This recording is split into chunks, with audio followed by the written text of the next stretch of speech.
বৈষ্ণব গীত কবি লিখেছেন সুরজ পূজা।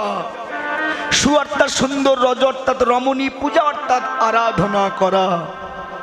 অর্থাৎ যৌবনের প্রারম্ভে কুরস আস্বাদনের পূর্বে শ্রীগুরু চরণ আশ্রয় করে সুন্দর পাত্রীকে অবলম্বন করে ভজনের পথে, উপাসনার পথে ধাবিত হওয়ার নামই হলো সুরজ পূজা। কিমা শ্রীমতী রাধা বিনোদিনী তিনি মধ্যাহ্নকালে সুরজ পূজা করেছিলেন। তত্ত্বটা কি দেখুন। মধ্যাহ্নকাল কেন ভেবে দেখুন। আকাশে যখন সূর্য ওঠে, এই সেই সূর্যের তাপে পৃথিবীটা উত্তপ্ত হয়ে যায়। আর এই উত্তপ্ত পথে চলা কিন্তু খুব কঠিন একটা বিষয়। তদনুরূপ আমাদের মনুষ্য দেখে যখন যৌবনকাল আসে, মধ্যাহ্নকাল আসে, তখন এই যৌবনের তাড়নায়, ইন্দ্রিয়ের তাড়নায়, কামনার তাড়নায় জীব হিতাহিত ভুলে, সুরজ ভুলে কুরসে মাতে। এই কারণে এই মধ্যাহ্নকাল বড় কঠিন একটা সময়। এই সময় কৃষ্ণ ভজন করা খুব কঠিন ব্যাপার, দুরূহ ব্যাপার। তবে হয় না হয়, শাস্ত্রে কি বলছে জানেন? কোন ভাগ্যে কোন জীবের শ্রদ্ধা যদি হয়, তবে তো সেই জীব সাধু সঙ্গ করয়। সাধু সঙ্গ হইতে হয় শ্রবণ আর কীর্তন, সাধন ভক্ত হয় সর্ব অনর্থ বিবর্তন। অনর্থ নিবৃত হলে ভক্তি নিষ্ঠা হয়, নিষ্ঠা হইতে শ্রবণার্থে রুচি উপাজয়, রুচি হইতে হয় আসক্তি প্রচুর, আসক্তি হইতে হয় রতির অঙ্কুর। সেই রতি গাঢ় হলে ধরে প্রেম নাম, সেই প্রেম নিয়ে যায় স্বরূপানন্দ ধাম। কিমা তাহলে ভেবে দেখুন, বৈষ্ণব গীত কবি কি অপূর্ব লিখেছে। অনার্থ নিবৃত হলে ভক্তি নিষ্ঠা হয়। অনার্থ মানে কি গো? জীব বোঝে না। জীব আপন কর্মের ফলে ইন্দ্রিয় সুখের জন্য নিজেকে নিজে ধ্বংসের দিকে ধাবিত করছে। জীব বোঝে না যে আমি আমাকে ধ্বংস করে চলেছি। এই অনার্থ থেকে যখন নিজেকে নিজে সরিয়ে নিতে পারে, তখনই সে কৃষ্ণ প্রেম ভক্তির সন্ধান পায়। অনেকে দেখবেন বোঝে, কি বোঝে না। কৃষ্ণ ধন হারাবার পরে অনেকে অনুশোচনায় ভগে, হায় হায় হায় আমি কি করলাম, আমি কৃষ্ণ ধনকে ধ্বংস করলাম। অর্থাৎ কৃষ্ণ ধনের প্রতি আপনার ভক্তি জেগেছিল, কিন্তু কামনার তাড়নায় আপনি সে ধনকে হারিয়ে ফেলেছেন। এটাই কাজে লাগাতে হবে। আর এটা কেন হয় জানেন? রবীন্দ্রনাথ ঠাকুর একটা কবিতা লিখেছে, আপনারা সবাই পড়ে দেখবেন। হাট কবিতা পড়েছেন না? আমি পড়েছিলাম, কিন্তু আমি মনে মনে ভেবেছিলাম কি লিখেছে এই কবিতার মধ্যে। কিন্তু বৈষ্ণব গীত কবি এরা যে সমস্ত কথাগুলো লেখেন, এর মধ্যে যে কি তত্ত্ব থাকে এটা আমরা একবার খুঁজেও দেখি না। রবীন্দ্রনাথ ঠাকুর লিখেছেন তার কবিতার ভাষায়, কি লিখেছে? কোমর পাড়ার গরুর গাড়ি, গাড়ি ভোজাই কলসি হাঁড়ি, গাড়ি চালায় বংশী বদন, সঙ্গে যে যায় ভাগ্নে মদন। আমি অনেকক্ষণ ভেবেছি এই কথাটার তাৎপর্য কি, কিন্তু ভাবতে ভাবতে পেলাম কি জানেন? সত্যি তারা তো কোনো সাধারণ মানুষ ছিল না, অনেক সাধনার বস্তুর মধ্যে লুকিয়ে রেখে গেছে। আপনি আমি তা সহজে অনুভব করতে পারি না। নিতাই গৌর হরিবল। এই জন্য কথাগুলো একটু মন দিয়ে শুনবেন। সত্যি বটে, এটা গরুর গাড়ি বটে। এই জন্য ভগবান বলছে, হে অর্জুন, এই দেহের প্রতি তুমি শোক করো না, কারণ এই দেহ আমি নই। এই দেহ এবং আমি সম্পূর্ণ ভিন্ন। এই দেহটা একটা যানবাহনের সাদৃশ। পেয়েছি কেন জানেন? শুধু কৃষ্ণ ভজন করব তাই এই যানবাহনটা পেয়েছিলাম, এই রথটা পেয়েছিলাম। দেখেছেন? এই জন্য একটা যানবাহন মাত্র, এটা রথ মাত্র। এই জন্য সাধুগুরু বৈষ্ণব যারা যারা প্রকৃত তত্ত্বদর্শী মানুষ, তারা এই দেহের ধ্বংস হলে তার প্রতি তিনি শোক করে না, দুঃখ করে না। কারণ স্বয়ং পরমাত্মা যিনি সাধন পথে অগ্রসর হওয়ার জন্যই তিনি এই দেহরূপী রথটাকে ধারণ করেন। কিন্তু চলতে চলতে যখন এই দেহরূপী রথখানা পৌড় হয়ে যায়, তখন এই রথখানা পরিত্যাগ করে তিনি নতুন রথ ধারণ করেন। এই জন্য যারা প্রকৃত তত্ত্বদর্শী, এই দেহের প্রতি তারা কোনোদিন শোক করে না। যেমন আপনি আমি পুরনো বস্ত্র পরিত্যাগ করে নতুন বস্ত্র ধারণ করি, তদনুরূপ পরমাত্মাও তাই এই পুরনো দেহ ত্যাগ করে নতুন দেহ আবার ধারণ করেন। এই জন্য এটা একটা রথের সমান। কি বাবা ভেবে দেখুন, এই গাড়ি ভোজাই কলসি হাঁড়ি। কি বাবা, যার প্রচুর দাম আছে জগতে, কিন্তু এর মূল্য যে কি আপনি আমি একবারও খবর করে দেখিনি। কেন দেখিনি জানেন? গাড়িটা চালাচ্ছে কে? গাড়িটা চালাচ্ছে বংশীবদন। বংশীবদন কে? যিনি অনাদির আদি গোবিন্দ, যিনি আমার এই দেহখানা পরিচালনা করছেন। তাহলে আমার ভগবান যদি দেহটা পরিচালনা করে, তাহলে কেন আপনি আমি কুপথে গমন করছি? কেন জানেন? সঙ্গে যে যায় ভাগ্নে মদন। মদনকে তিনি হলো স্বয়ং কামদেব, তিনি আমার এই দিকে বিরাজ করেন। আর এই কামদেবের তাড়নায় আমরা কৃষ্ণকে ভুলে কামের মোহে আপনি আমি কুপথে গমন করছি সদাই। নিতাই গৌর হরি বল, হরি বল।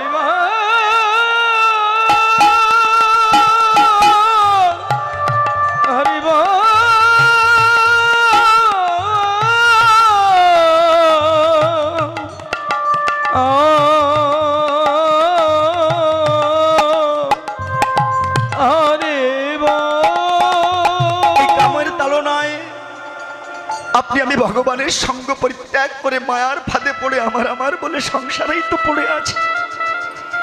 আমরা ভগবানের শরণাপন্ন হই না কেউ, যে কারণেই আজ আমাদের দুর্দশা, যে কারণেই আমাদের দুঃখ পেতে হয়, কষ্ট পেতে হয়। শাস্ত্রে লিখেছে না, কৃষ্ণ ভুলি যেই জীব অনাদি বহির মুখ, অতএব মায়া তারি দেয় সংসার দুঃখ। কেন দুঃখ পাই জানেন? কারণ আমরা কৃষ্ণকে তো ভালোবাসি না। এই কারণেই আজ আমাদের দুঃখ পেতে হয়, এই কারণে আমাদের কষ্ট পেতে হয়। তাইতে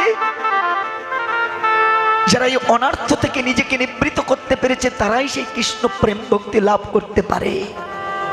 এগুলো তত্ত্বে কি বলছে জানো মা? পূর্ণ যৌবনে সামার্থ্যার অতীতে কৃষ্ণ প্রেমে ব্রতী হয়ে যার, গোপিকার ভাবে আসক্তি পরা ভাবে রতি আর রসে মিলন হবে তার। যৌবন থাকতে থাকতে, রস থাকতে থাকতে তোমরা শ্রী গুরু চরণ আশ্রয় করে গৌর গোবিন্দ ভজন করে নাও। এমন যৌবন চলে গেলে আর হয়তো জীবনেও ফিরে পাবো না। এই জন্য সময়কালে না ভজলে রে মন, সে ধন পাবি না। সে ধন ধরতে যদি হয়, যখন উজান কানায় কানায় রয়, গোপন তোর এই মেশিন দিয়ে তোর পুকুর ভরিয়ে যা। পুকুরের কুল বাদাবি, ঘাট বাদাবি, মারবি যত ফুটা ফাটা। যদি মতি তাতে না রয়, যদি ফুটা তাতে রয়, পাশে ধন হারাবি বুঝবি শেষে ফুল বিনে পাবি কাঁটার খোঁচা। যতদিন যৌবন থাকবে ততদিন আপনার মূল্য থাকবে। যেদিন যৌবন আর থাকবে না, সেদিন আপনার আমার কোনো মূল্য নাই। কি ভাঙা কুলোর মতো, ঝাঁটার মতো ফেলে দেবে বাইরে। এই জন্য সময় থাকতে তার মর্ম বুঝতে হয়। সময় ফুরিয়ে গেলে যতই মাথা ঠুকে মরো না কেন, আর তার কৃপা কোনো দিন লাভ করা যাবে না। এই জন্য ভগবানের লীলার দ্বারা প্রত্যেক জীবের যে তত্ত্বগুলো দিয়েছে, মানুষ উপলব্ধি করতে পারে না, তো তাই তো কষ্ট পেতে হয়। ভগবান বলছে, জীব আমায় ভজে মাগে বিষয় সুখ, অমৃত ছাড়ে বিষ মাগে সেই তো বড় মূর্খ। আমি বিজ্ঞ তারই বিষয় নাই দিব, সচরণ দানে আমি তারে বিষয়ও ভুলাবো। তোমরা আমাকে ভালোবেসে ধন চেও না, ঐশ্বর্য চেও না, কামনা বাসনা চরিতার্থ করো না। তোমরা আমাকে ভালোবেসে আমায় প্রার্থনা করে আমাকে চাও। আমি ভগবান তোমার চরণের দাস হয়ে থাকবো। আমি ভগবান তোমার চরণের দাস হয়ে থাকবো। এই প্রেম যার, এই ভক্তি যার, আমার ভগবান সেই ভক্তির চরণের দাস হয়ে থাকে। জানো মা, তাইতে ধর্মটা চলে ভক্তি আর বিশ্বাসের গুণী। যেখানে ভক্তি নাই, যেখানে বিশ্বাস নাই, যেখানে প্রেম নাই, যেখানে অনুরাগ নাই, সেখানে ভগবানকে পাওয়া যায় না। একজন কাঙাল ভক্ত মানুষের দ্বারে দ্বারে ভিক্ষা করে গোবিন্দ সেবা দিয়ে নিজে সেবা পান। তার বাড়িতে একটা নারকেল গাছে সবে ফল হয়েছে জানেন। ওর খুব মনে ইচ্ছা, এই ফলটা যদি আমি আমার জগন্নাথকে দিতে পারতাম। গাছে গাছে নতুন ফল হয়েছে, তো ওর ইচ্ছা হয়েছে যদি আমি আমার গোবিন্দকে দিতে পারতাম। এটা হলো প্রেম। মা রাস্তা দিয়ে যাচ্ছেন, মিষ্টির দোকানে মিষ্টি দেখে আপনার খুব লোভ হলো, আহা এত সুন্দর মিষ্টি যদি আমি খেতে পারতাম, এটা হলো কাম। অথচ আপনি যদি ভাবতেন এই মিষ্টিটা পেলে আমি গোবিন্দ সেবা দিতাম, এটাই হলো প্রেম। একই বস্তু, কিন্তু ভক্তের ভাবনায় একটা প্রেম একটা কামনায় রূপান্তরিত হয়। দেখেছেন আমরা পারি তো মা এমন? ভক্তের ইচ্ছা হলো যদি আমি আমার প্রভুকে সেবা দিতে পারতাম, কিন্তু পয়সা নেই, অনেক দূরের রাস্তা, কেমন করে যাব? একদিন এক ভক্ত জগন্নাথে যাচ্ছেন, ওর কাছে দাঁড়িয়ে বলল, ভাই তুমি তো জগন্নাথে যাচ্ছ, আমার তো পয়সা নেই, আমি তো যেতে পারি না, তুমি একটা কাজ করবে কি? আমার এই একটা নারকেল ফল হয়েছে, আমার খুব ইচ্ছা আমি যদি জগন্নাথকে দিতে পারতাম, কিন্তু আমি তো যেতে পারবো না। এই ফলটা আমি তোমাকে দিলাম, তুই যে যে আমার জগন্নাথের কাছে এই ফলটা তুমি দিও। ওই ভক্ত বলছে, দেখো কোথা থেকে কোথায় যাব, আমার কি আর মনে থাকবে? বলে আমার জন্য একটুকু সময় তো বের করো। তোমাকে জগন্নাথের কাছে যেতে হবে না, বাইরে সিংহদ্বার আছে, ওখান থেকে দাঁড়িয়ে তুমি বলো, জগন্নাথ তোমার এক ভক্ত এই নারকেলটা পাঠিয়েছে, তুমি নেবে? যদি হাত বাড়িয়ে নেয় তবে তুমি দিও। আচ্ছা এমন বিশ্বাস আছে তো আমাদের? যদি প্রভু হাত বাড়িয়ে নেয় তবে তুমি দিও, না হলে দিতে হবে না। ওই ভক্ত মনে মনে ভাবছে, জগন্নাথের কি দায় পড়েছে, হাত বাড়িয়ে ওর ফল নিতে যাবে। ভক্ত জগন্নাথে যে সমস্ত তীর্থগুলো পর্যটন করার পরে হঠাৎ যখন বাড়ি আসবে, হঠাৎ মনে পড়লো সেই কাঙাল ভক্তের কথা, নারকেলটা দিয়েছিল, দেওয়া হয়নি তো। কি করলো জানেন? সিংহদ্বারের দ্বারে দাঁড়িয়ে জগন্নাথকে ডেকে বলছে, জগন্নাথ তোমার এক কাঙাল ভক্ত তোমাকে নারকেলটা পাঠিয়েছে, তুমি নেবে? যেই বলেছেন জগন্নাথ দুটো হাত বাড়িয়েছে, জগন্নাথ হাত বাড়িয়েছে, যেই হাত বাড়িয়েছে ভক্ত আছাড় খেয়ে পড়েছে মাটিতে। সারা জীবন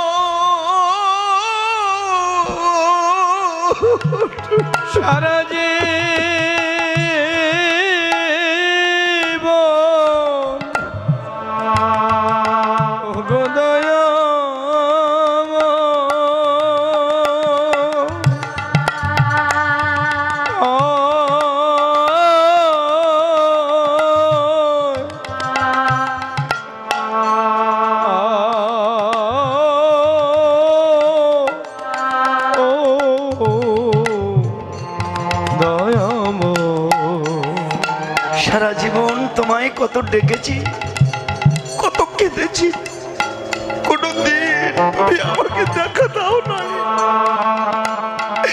কিন্তু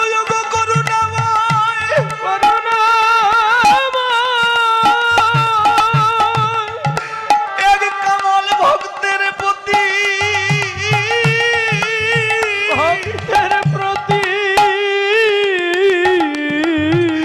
তোমার এতখানি কৃপা, ওগো দয়াময়,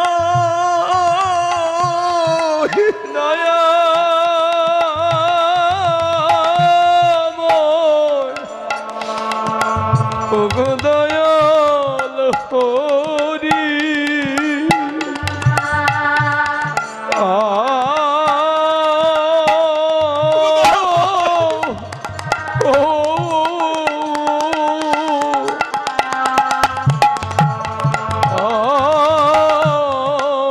জানো মা, ওই ভক্ত ছুটে এসে কাঙাল ভক্তের কাছে এসে চরণটা জড়িয়ে ধরেছে। কি ভাই তুমি মহাবৈষ্ণব, তুমি আমার চরণ ধরেছো যে? ভক্ত ডেকে বলছে, আমি কোথায় ভগবানকে খুঁজতে গেছি, তোমার কথা সত্য করতে যে স্বয়ং ভগবান নিজে হাত বাড়িয়ে দেয়, তার মতো ভক্ত কি জগতে আছে? চরণটা জড়িয়ে ধরেছে। ভাই আমি বড় দুঃখী,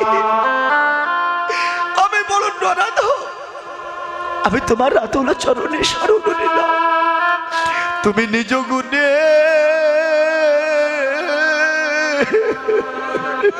আমায় কৃপা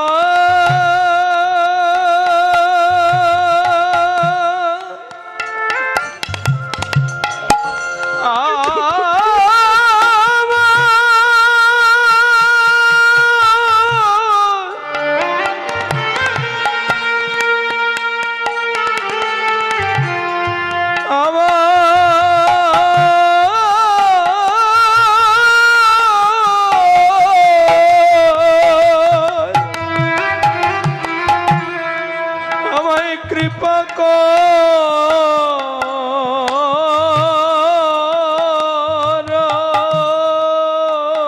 তোমার ওই চরণে শ্রী গুরু নিতাই গৌর সীতানাথ বিবেকানন্দ হরিবল।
তোমার চরণ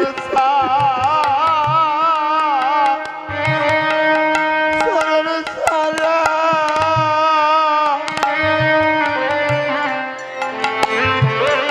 আমায় করো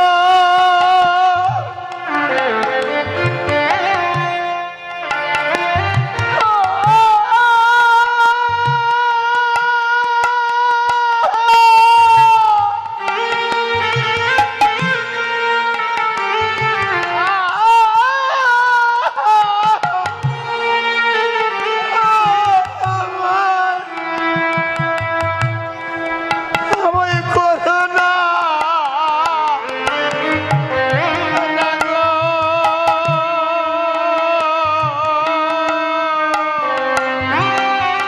তোমার ওই চরণে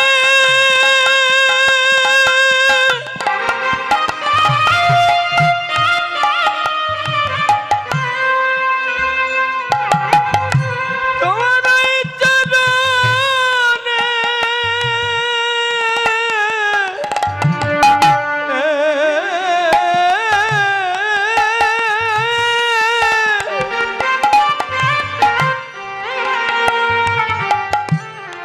তোমার ওই চরণে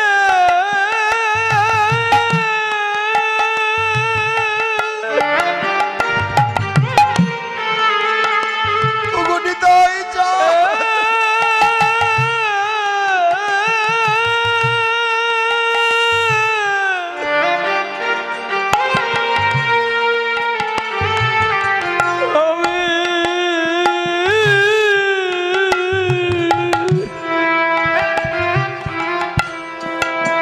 আমি শরণ নীল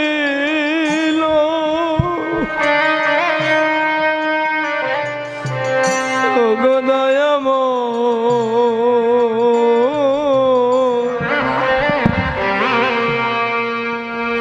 তুমি আমায় কৃপা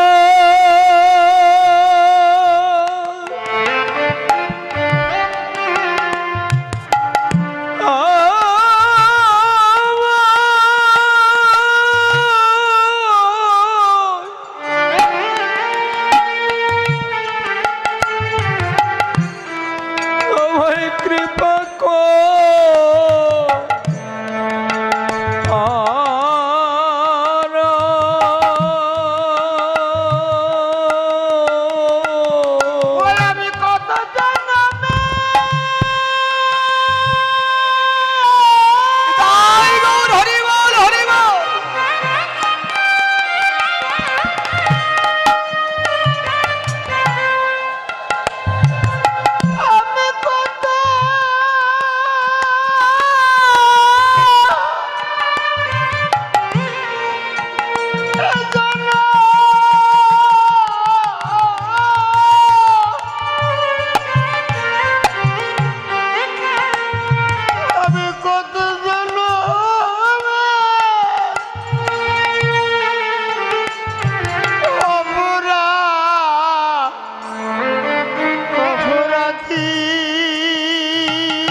তোমার চরণ চরণ ছাড়াই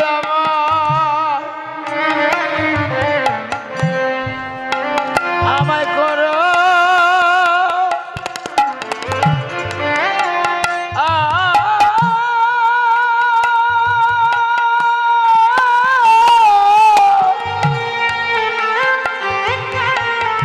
আমায় করো না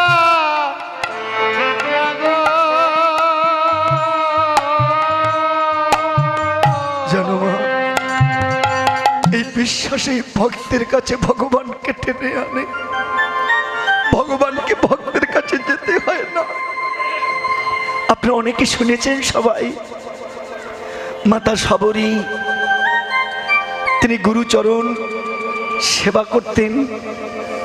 একদিন গুরুদেব বলছে, মারে আমাকে তো যেতে হবে, আমার তো বয়স হয়ে গেছে, সারা জীবন তুই আমার সেবায় কাটিয়ে দিলি, আমার তো কিছু ইচ্ছা হয় তোকে দিতে, বল তুই কি চাস, তুই যা চাইবি আমি তোকে তাই দেবো। সবরী বলেছিলেন, বাবা আমি তোমার চরণ পেয়েছি, আর আমার কিসের চাওয়া, আমি কিচ্ছু চাই না। গুরুদেব ডেকে বলল, জানা মা, আমি তোকে কিছু দিতে পারলে আমি যে বড় সন্তুষ্ট হব, বড় আনন্দিত হব, বল কি চাস। সবরী বলেছিলেন, বাবা এ দাসের প্রতি তোমার এতখানি কৃপা, দেবে আমায়? যদি দিতে চাও আমাকে এই আশীর্বাদ করো, যেন জীবনের অন্তিমে হলেও একবার যেন আমি আমার প্রভু রঘুবীরকে একটু দর্শন করতে পারি।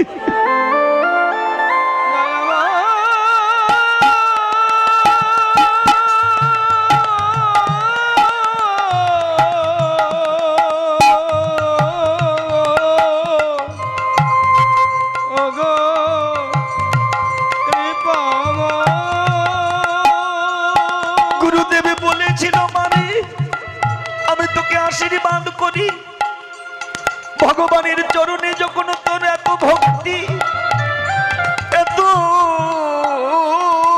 বিশ্বাস,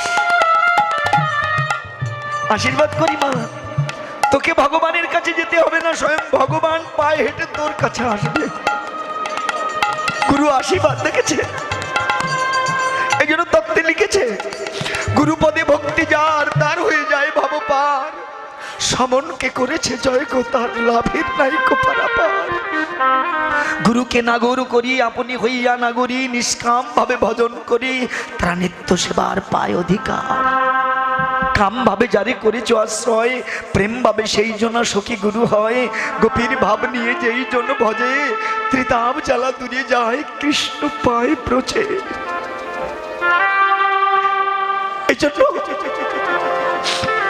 কি অপূর্ব তত্ত্বগুলো দিচ্ছে বৈষ্ণব গীত কবি। সবরই প্রত্যেক দিন চোখের জলে কাঁদে, কবে আমার প্রভুর কৃপা হবে।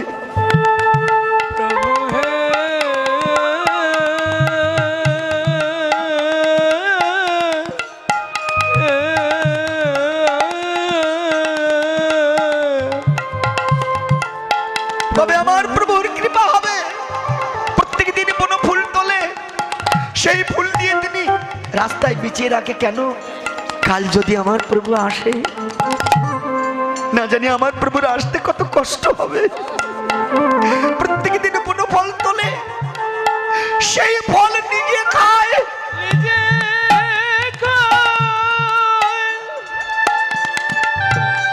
তারপরে প্রভুর সেবায় অর্পণ করে। আমার আগে আমরা প্রভুকে সেবা দিই, পাছে আমরা সেবা পাই, কিন্তু তাদের সেবা কেমন দেখুন, আগে নিজে খায়, পাছে তারা প্রভুকে সেবা দেয়। কেন? এই যে বনফল, এতে যদি বিষাক্ত কিছু থাকে, খেয়ে মরি, আমি মরি, দুঃখ নাই, কিন্তু আমার প্রভুর যেন কিছু না। আরে প্রেম, আরে ভক্তি, এমন প্রেম এমন অনুরাগ না থাকলে হয়তো স্বয়ং ভগবান লক্ষ্মণকে সঙ্গে নিয়ে মা সীতাকে অন্বেষণ করতে করতে ভক্তের দ্বারে এসে দাঁড়িয়েছিলেন। ডেকে বলেছিল, লক্ষ্মণ এখানে আমার একজন পরম ভক্ত থাকে, চলো একটু ভক্ত দর্শন করে আসি। লক্ষ্মণ ডেকে বলেছিল, প্রভু মা জানো কি হারিয়ে আমরা পাগল প্রায়, আর তুমি এই সময় ভক্ত দর্শন করতে চাও। প্রভু বলেছিল, লক্ষণ তুমি জানো না, ভক্ত আমার প্রাণ, ভক্ত আমার হৃদয়, ভক্ত আমার জীবন। ভক্ত আছে বলেই তো জগতে আমার এত মূল্য। আপনাদের মতো ভক্ত না থাকলে আমার প্রভুর কোনো মূল্য ছিল বলতে পারে? এই যে এত টাকা দিয়ে এত কীর্তন নিয়ে এনেছে, আপনাদের মতো ভক্ত না হলে কীর্তন হতো তো? নববিধা ভক্তির মধ্যে প্রথম কথাই তো শ্রবণাং কীর্তনা। আগে শ্রবণ করার মানুষ তো চায়, না হলে কীর্তন হবে কি করে? এই কারণে স্বয়ং ভগবান নিজে এসেছিলেন ভক্তের কাছে। ভক্তের ভক্তি, ভক্তের বিশ্বাসকে প্রাধান্য দিতে ভগবানের কাছে তাকে যেতে হয়নি, ভগবান নিজে এসেছিলেন ভক্তের কাছে।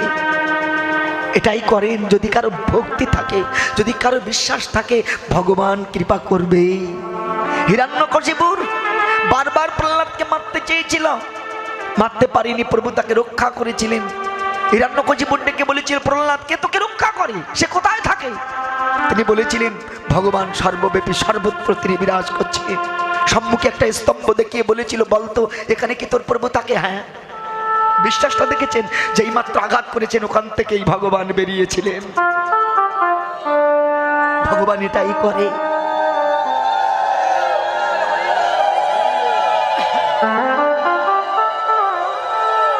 যুগে যুগে ভক্তের মান বাড়াবার জন্য, ভক্তের বিশ্বাস আর ভক্তিকে প্রাধান্য দিতে তিনি ভগবান নিজে আবির্ভূত হয়েছেন ভক্তের কাছে। আপনারা মহাভারত পড়ে দেখুন, একবার মা কুন্তী দেবী পাশে ভাই পাণ্ডবকে খেতে দিচ্ছেন এক জায়গায় বসিয়ে।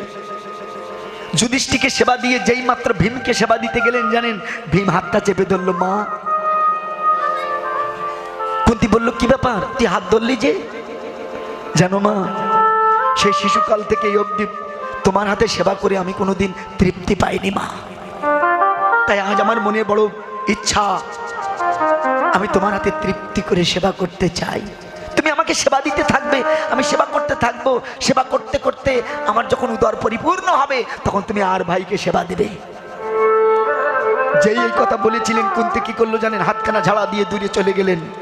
ভীম, ছি ছি ছি ছি ছি ছি, এই তোর মনুষ্যত্ব, এই তোর বিবেক, ছি। তোকে খেতে দিতে যেই আমি আর 4টে ছেলেকে অভুক্ত রাখবো, এই তো চাস? ছি ছি ছি ছি ছি। ভীম, সারা জীবন তুই খাওয়া ছাড়া কিছুই জানলি না, তোর দ্বারা কিচ্ছু হবে না, তোর দ্বারা কিচ্ছু হবে না, তুই খাওয়া ছাড়া আর কিছু জানিস না। যেই বললেন, ভীম ভাতের থালা থেকে উঠে দাঁড়ালেন। কিরে ভীম, উঠলি যে? খেলি না? না, আর খাবো না। কেন? ও আমি বলেছি বলে তো রাগ হয়েছে? ভীম ডেকে বলল, মা তুমি বললেন না শিশুকাল থেকে এই অবধি আমি খাওয়া ছাড়া আর কিচ্ছু জানি না? মা, আজ আমি প্রতিজ্ঞা করলাম, আজ তুমি আমার কাছে যা চাইবে আমি তোমাকে তাই দেবো। যা চাইবে সমস্ত সুখ আজ আমি তোমার চরণে নিয়ে ফেলবো। বলো তুমি কি চাও? কুন্তী দেবী মনে মনে চিন্তা করলেন, ভীম অনেক ক্ষমতা তোর, তাই তোর ভিতরে অহংকার জেগেছে, তাই তোর ভিতরে অহমিকা জেগেছে। আমি তোর অহংকার চূর্ণ করবই। এমন জিনিস তোর কাছে চাইবো তুই আর আমাকে দিতে পারবি না। কেন জানেন? কিছুক্ষণ আগে স্বয়ং ভগবান দ্বারকাধীশ স্ত্রী পিসিমার চরণে প্রণাম করে বলেছিল, পিসিমা জরুরি একটা কাজে আমি দ্বারকায় যাচ্ছি, কয়েকদিনের মধ্যে আমি তোমার কাছে আবার ফিরে আসবো পিসিমা। এখনো গোবিন্দ দ্বারকায় পৌঁছাতে পারিনি। কুন্তী দেবী ভীমকে ডেকে বলল, শোন ভীম, আমি তোর কাছে টাকা পয়সা অর্থ ঐশ্বর্য চাই না, সুখ চাই না। তুই যদি আমাকে দিতে চাস, তুই আমার কৃষ্ণকে এনে আমার সম্মুখে দেখা। আমি কৃষ্ণ দর্শন করতে চাই। জানে কৃষ্ণ এই মাত্র গেছে, ও আনবে না এখন। যেই বলেছেন, ভীম বলছে, মা এইটুকুই চাও তুমি? বেশ, আমি তোমাকে তাই দেব। কি করলো জানেন? ভীম ঘরের ভিতরে ঢুকে তার সে 80 মণ ওজনের গদাখানা টান দিয়ে বাহির করে এনে মাথার উপরে ঘুর দিয়ে আকাশের দিকে চেলে দিয়েছে। যখন ওই 80 মণ ওজনের গদাখানা গড় গড় করে মাটির দিকে নেমে আসছে, তখন ভীম ওই রথের সম্মুখে মাথাখানা পেতে দিয়ে দুটি চোখের জেলে কেঁদে বলছে, হে মধুসূদন, মধুসূদন ও হে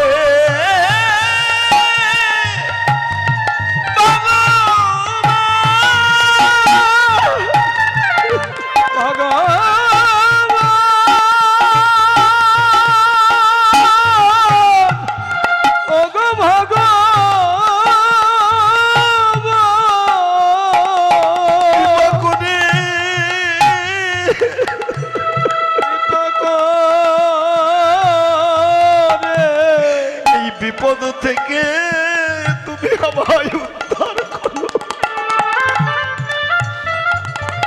ভগবান এখনো তার ঘরে পৌঁছায়নি।